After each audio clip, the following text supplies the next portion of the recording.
Izin Mas Zeni, saya duluan. Terima kasih Mbak Fi. Akan ditujukan pada Bawaslu Kabupaten Kota sesuai domisili sahabat. Bismillahirrahmanirrahim. Disertai dengan ridho dari Allah Subhanahu wa Ta'ala, komunitas digital Jarimu Awasi Pemilu di Kota Semarang pada tanggal 14 Februari. Silakan itu dimanfaatkan.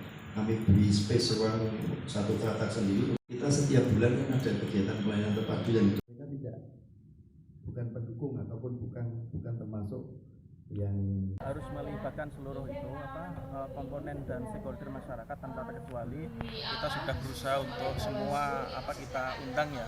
Dengan demikian kan terbantu untuk tahu, kemudian menjadi pengawas partisipatif, menjadi jaringan Bawaslu, kemudian kalau ada dugaan-dugaan pelanggaran itu memang langsung bisa terbantu Bawaslu untuk menanganinya. Tapi baiknya itu memang semuanya terlibat karena pemilu ini ada perhelatan semua rakyat Indonesia tanpa terkecuali dari A sampai Z itu. Dalam sambutan tadi memang saya sampaikan memang kita sudah berusaha untuk mengundang semuanya terkait dengan khususnya stakeholder yang ada di Kota Semarang ini. Ada kebijakan dari Bawaslu RI itu kan ada komunitas digital ya, jadi mengawasinya tidak hanya mata saja tetapi juga jari-jari karena era sekarang 4.0 semua digital dan IT, jadi itu juga bagian daripada mengawasinya juga ketika di lapangan itu ada praktek-praktek dugaan pelanggaran begitu juga.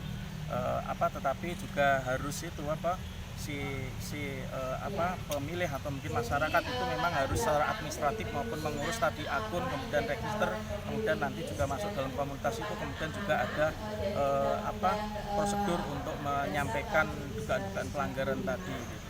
Jarimu mengawasi itu memang terkait dengan tantangan luar biasa pemilu pun demokrasi sekarang ini kan seperti money politik, kemudian politik sara, politik identitas, kemudian juga penyalahgunaan kewenangan, kemudian terkait dengan itu jenis-jenis pelanggaran itu menjadi tantangan luar biasa. Dan yang tertinggi yang jelas money politik, kemudian politik sara, identitas dan lain-lain itu juga bagian daripada pelanggaran menurut norma hukum juga ya, pasal 480 Undang-Undang Pemilu juga, dan itu itu menjadi konsen. Dan walaupun semua pelanggaran juga kita tangani, ada pelanggaran administrasi, tindak pidana, pelanggaran perundang-undang lainnya, dan pelanggaran kode etik tanpa terkecuali juga. Untuk Kota Semarang, kalau data Lingkup Kota Semarang itu ada 45 jenis pelanggaran pada waktu Pilwakot 2020, kemudian pemilu 2019 juga 45 pelanggaran, terdiri pelanggaran tindak pidana ada 10, kemudian ada pelanggaran undang-undang lainnya 7, kemudian ada pelanggaran administrasi karena proses prosedur yang dilanggar, kemudian sama pelanggaran kode etik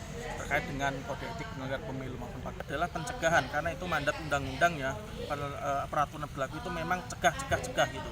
Pencegahan itu diberitahu mana yang boleh, mana yang tidak boleh.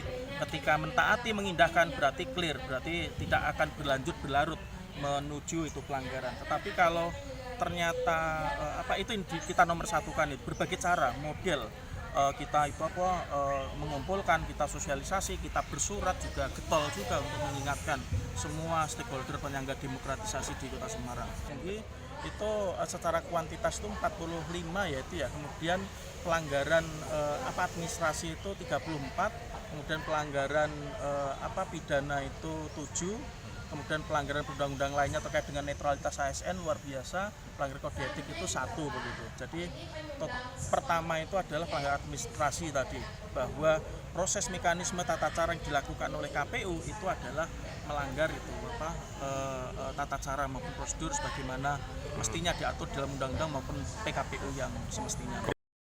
Jangan lupa follow, like, dan subscribe sosial media Tribun Jateng.